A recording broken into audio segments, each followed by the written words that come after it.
Your garden can be as big or as little as you want. Maybe it's a kitchen garden like this, or maybe you've just got a single raised bed. But I don't think you can call it a garden unless you have some kind of compost bin. Because compost, when you think about it, is basically the food for your vegetables. And it's this which makes your vegetables grow large and productive. Making your own compost may seem like a complicated subject, so this video is actually going to show how simple it is as a process. And what you've got to remember is you're turning waste from your garden or from your kitchen into such a valuable product. Today I'm in the new garden area and my goal is to create a new compost bin, and one of the considerations you have to make before you start any kind of compost bin setup is the actual location of the bin. So what I'd recommend is the traditional way of having a compost bin is somewhere tucked away in a corner of the garden. Now, if you are going to do it in a corner, the most important thing is to make sure that it's the shadiest corner of the garden, because usually this is the trickiest place to grow a wide variety of fruit or vegetables. So the first thing is to make sure it's the shadiest spot. The second thing is to make sure it's fairly close proximity to where you're going to get the composting materials, which I will cover later on in this video. And the third thing is actually the height. So if your garden is on a slope, you want to make sure that the compost bin is going to be on top of the slope, because the actual compost materials are going to be lighter than the compost itself. So when your compost is ready, you're going to use gravity to help you take that compost back down towards the garden rather than having to lug it up a hill.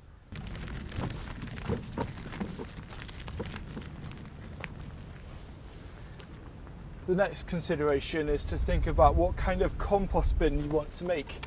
And luckily, there are loads of different designs out there. Now, what I'm going to be making today is a flat pack. And one of the key benefits of a flat pack is that you can take it down and take it to any part of the garden whenever. So I actually took this out of one of our other gardens today, ready to bring it up here.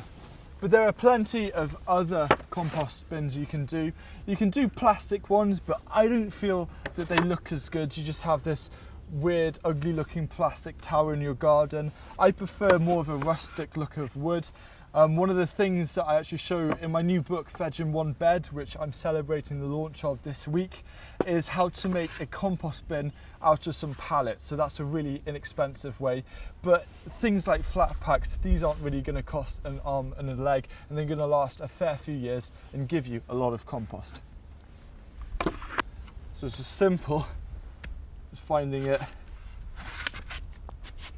and sliding it down like that.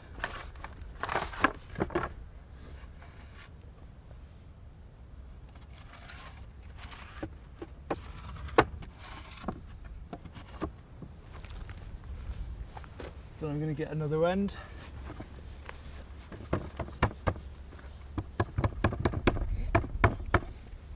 Straighten these out.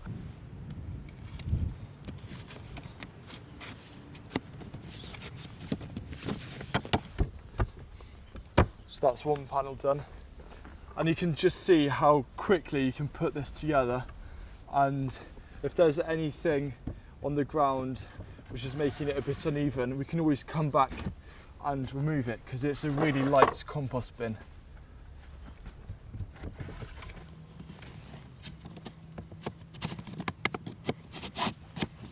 And hopefully you can see just how quickly you can get a compost bin put together.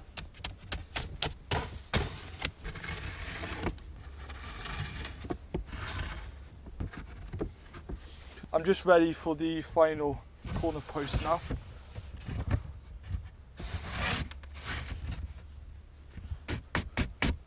And I've just got the last side to do here.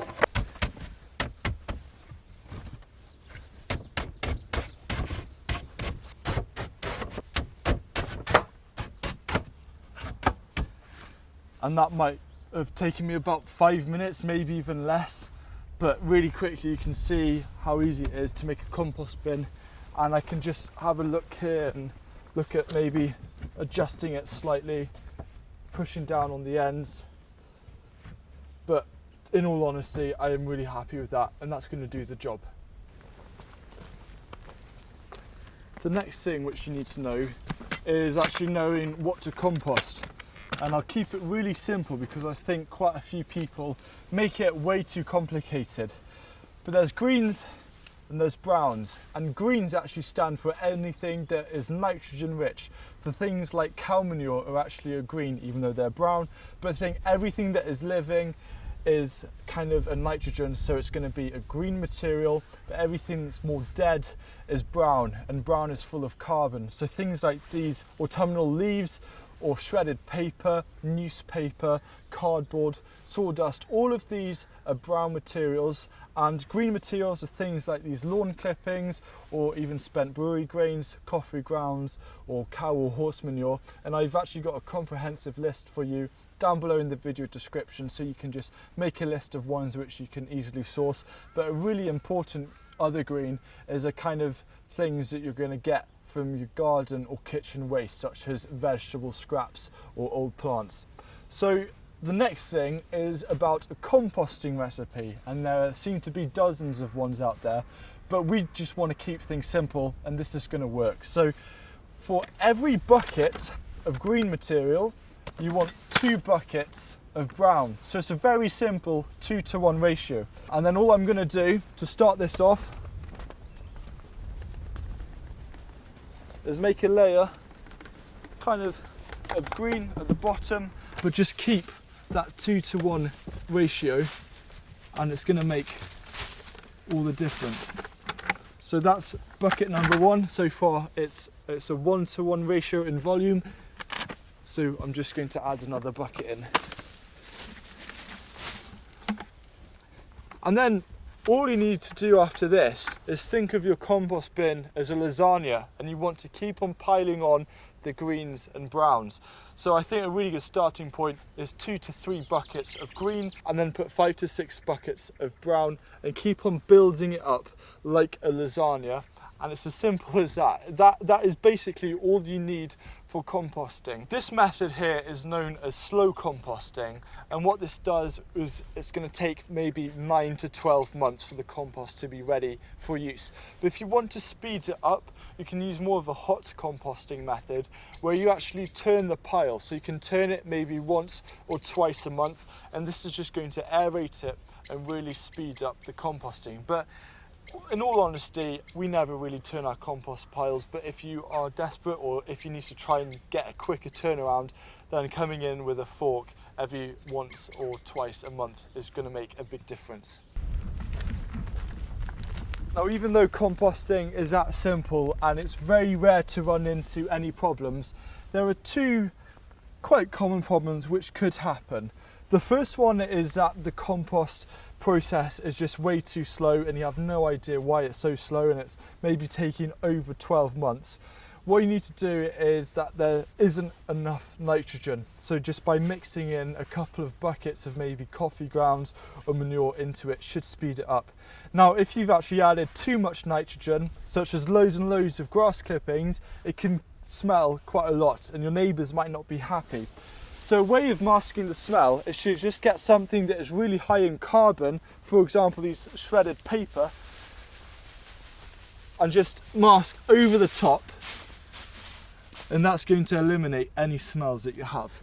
Now, the final thing is, let's just imagine that this compost bin is finished. What I always like to do is to kind of add a blanket or a hat or a cap over the top. So I use cardboard. And the reason why I do this is because in Wales the weather can be quite wet, and if you have a compost pile which is just sodden with water, it's actually not going to be very effective. So what I like to do is just put something over the top which will repel a lot of the water, and is just overall going to help the composting process. Here I'm just referencing the pallet compost bin which I mentioned earlier on this video. It's literally 4 pallets, and you can either screw them together or tie them together. but that's all you need to really just get started creating your own compost. I just want to leave you with 3 really quick ideas on how you can get more composting materials from your local community. So the first thing is to look at your friends, family and neighbours who live really close to you. Give them a bucket or a box and tell them to put their kitchen vegetable scraps into that box, and then you can collect it, put it on the compost. Another thing you can do is contact your local cafes to leave a little box, and you can pick up things like a few cardboard boxes or even the used coffee grounds. And the final one is to contact the managers of your local restaurants and pubs and even shops, because they seem to have a colossal amount of cardboard boxes all the time. And also with the pubs and restaurants, there's also an opportunity there to get vegetable scraps as well. So that's how simple it is to get loads and loads of resources and materials. Just get started. It's really hard to make a mistake, and just go for it.